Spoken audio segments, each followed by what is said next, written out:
Tranio, since for the great desire I had to see fair Padua... Back to the 90s. The 1990s saw William Shakespeare as Hollywood's most in-demand screenwriter, following a wave of interest after Kenneth Branagh's Henry V was a critical and commercial hit. Within that wave was a little wavelet of Shakespeare-directed teenagers. Romeo plus Juliet equals 1,000 loosely adapted copycats. One of the better ones was 10 Things I Hate About You, which when viewed today is mostly the kind of film that someone like me would only watch to remind myself of his adolescence. Oh my god, who else remembers the Bare Naked Ladies? Oh my god, Letters to Cleo existed! Oh, that one person was an Alex Mack! Oh my god, other people remember what I forgot! Not that I mean to be a critic of nostalgia.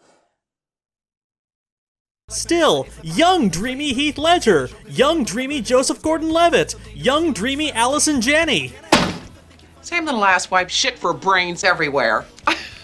In case you hadn't known, they call her the Jackal. Yeah, first criticism, not enough her. What's another word for engorged? 10 Things I Hate About You is the story of Kat Stratford, and her sister Bianca, who both go to Padua High. When the new kid, Cameron, falls hard for Bianca, he and his buddy Michael try to make a match. Unfortunately, their dad's, really uptight and won't let one date without the other dating, so they hire this awesome, totally mentally stable dude named Patrick Verona, to date Kat, who's like a total B-word. And then they fall in love, but then they don't because Kat finds out that Patrick was hired to date her, and she's mad, but then they read a poem, and everyone's happy. Yay! Buy the soundtrack with music inspired by the film. That was a thing in the 90s. Romeo plus Juliet had one too.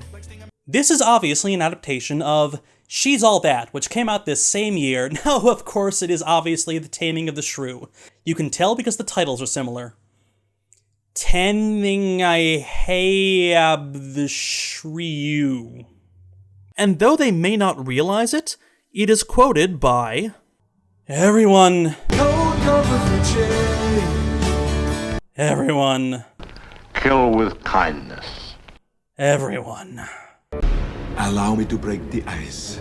And setting this adaptation in high school actually makes the absurd comic plot more plausible. High school is a place run on arbitrary rules, nonsensical power play, and generally pre-modern notions of romance. But this is a thematic adaptation only. No text from Shakespeare is actually used here. I burn, I pine, I perish. Alright, some. There are a few direct references to the bard himself, like this bit. In faith I do not love thee with mine eyes, for there thee 1,000 errors note. And a useless subplot where young dreamy David Krumholtz woos someone with Shakespeare. And then ruins the whole thing by dressing like Austin Powers. Doublet and hose, jerkwad. Doublet and hose. And for the main plot, well, The Taming of the Shrew... Here's the plot of the original play. Brushing aside a framing device involving a drunkard tricked into believing he's a lord, The Taming of the Shrew is about the two daughters of Baptista Minola, a lord in Padua, Italy. The younger, Bianca, is sweet and docile, while the elder, Catherine, is hostile and... tempestuous? Heinous bitch is the term used most often. Well, in the slang of the day, a shrew. Baptista has sworn that Bianca will not be wed unless Catherine is wed first. Bianca's suitors, including the sweet Lucentio and the dickest Hortensio, hatch a plan to have Catherine wed by hooking her up with Petruchio, a flamboyant Veronese heir. He woos her by complimenting her whenever she insults him, and on their wedding day, he shows up in the stupidest outfit imaginable. And before she can meet her family at the wedding feast, he carries her off after calling her, quote, my goods, my chattels, she is my house, my household stuff, my field, my barn, my horse, my ox, my ass, my anything. And then... The Taming. Petruchio has his servants to cook dinner for her, and then trashes that dinner before she can eat it. He then sends her to bed without having her eat. On their wedding night. He spends the next several days starving her, depriving her of sleep, and contradicting everything she says, unless he explicitly agrees with it. The entire honeymoon is a parade of abuse. This is apparently hilarious. When he finally takes her back to civilization, he does this bullshit. Lord, how bright and goodly shines the moon. I say it is the moon. I know it is the moon. Why, then you lie. It is the blessed sun. Then God be blessed, it is the blessed sun. You see 4 lights? No. There are 5. When they get back home, Petruchio proves that his wife is the most obedient out of all of them, and Catherine gives the longest speech of the play, all about how natural it is to submit to your husband in every way possible. Now I see our lances are but straws. Come, and place your hands below your husband's foot. Petruchio says, "Kiss me, Kate," and the other men laugh at how well the shrew has been tamed. And then they throw their fedoras into the air in celebration.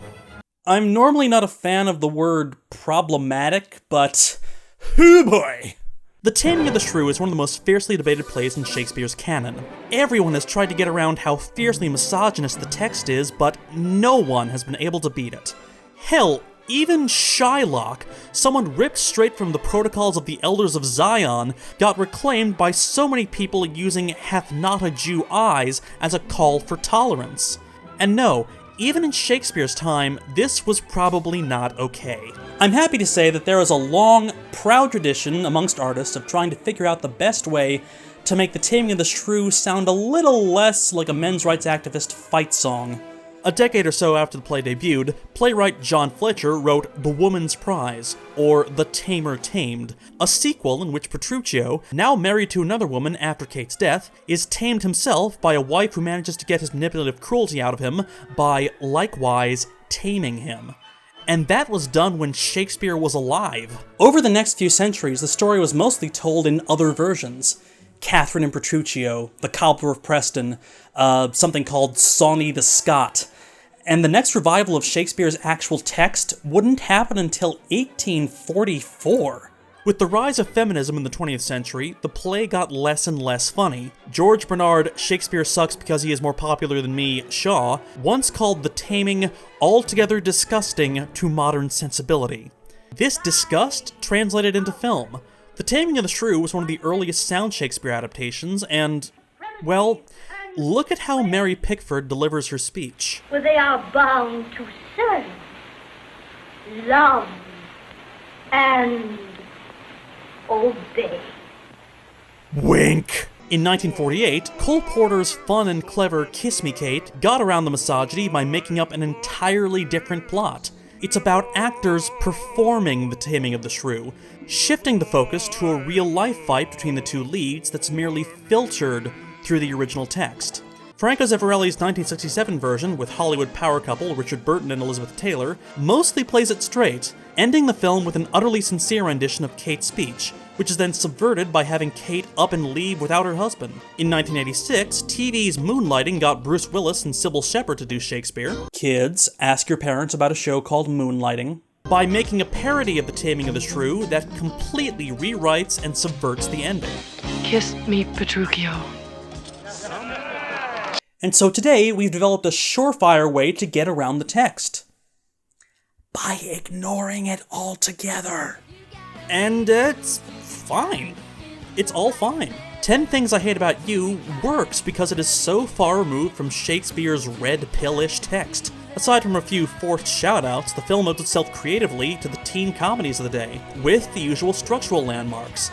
There's a house party, a classroom as a home base, a climax at the senior prom, and the key relationships owe less to Shakespeare than they do to Daria. Where did you come from? Planet Loser? As opposed to planet, look at me, look at me. The Bianca and Lucentio plot is condensed from Lucentio pretends to be a Latin tutor in order to get close to Bianca, so Hortensio does the same, leading to a serious man disguising themselves each other in order to outbid each other, and dowries ending in a secret marriage in order to yada yada yada yada yada, people get arrested. Down to Lucentio and Hortensio both like Bianca, one is less dickish, and so the other one gets punched. They do keep the tutoring part in. Où est le crayon de mon oncle? Je ne sais pas. Peut-être dans ton trou de cou. Baptista, her father, is given sympathy in the play, while here, he's an insane, paranoid punchline, and his absurd rules for his daughters are written off as the inflexible rantings of a laughably deranged lunatic who keeps a false baby bump around solely for the purposes of humiliation.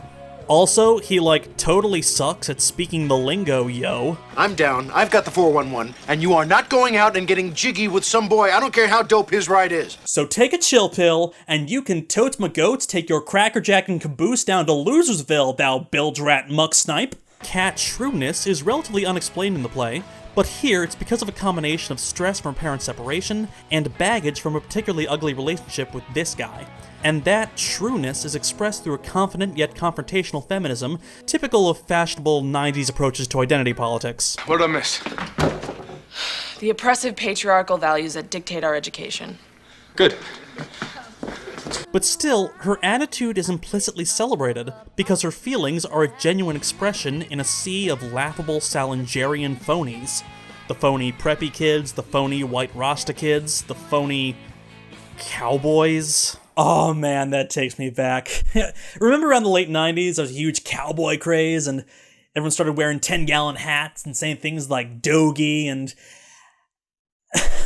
What the hell? They're weird because they're fake, but Kat, she's annoying because she's right. Most importantly, Petruchio and Kate's romance is completely overhauled, and for the better. Petruchio, now Patrick in a role that reminds you just how much promise was lost with Heath Ledger's death, still gets paid to take her out and remains a show-off and a jackass. Going to his wedding dressed like a clown is about as silly as, well, this bit of adorability. But he doesn't tame her by humiliating her. She humiliates herself plenty of times. Hey, your eyes have a little green in them.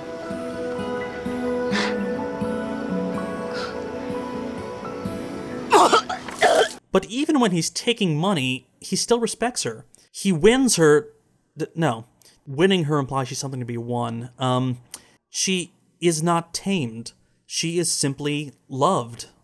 So, why is it called 10 Things I Hate About You? For this admittedly contrived reason. Their class is given the assignment of rewriting Sonnet 141. This one. And faith, I do not love thee with mine eyes, for then thee 1,000 errors note.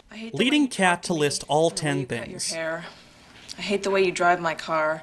I hate it when you stare. I hate it when you're not around, and the fact that you didn't call. But mostly I hate the way I don't hate you. Not even close. Not even a little bit. Not even at all. I think I forgot to say how good an actress Julia Stiles is. Shame on me. They make up at the end because genre convention dictates that they have to, but even at the end, she's defiant. You can't just buy me a guitar every time you screw up, you know. Yeah, I know. But then, you know, there's always drums and bass and maybe even one day a tambourine. A popular interpretation of the text is that in many ways, wild, lecherous Petruchio and shrewish, antisocial Catherine are perfect for each other.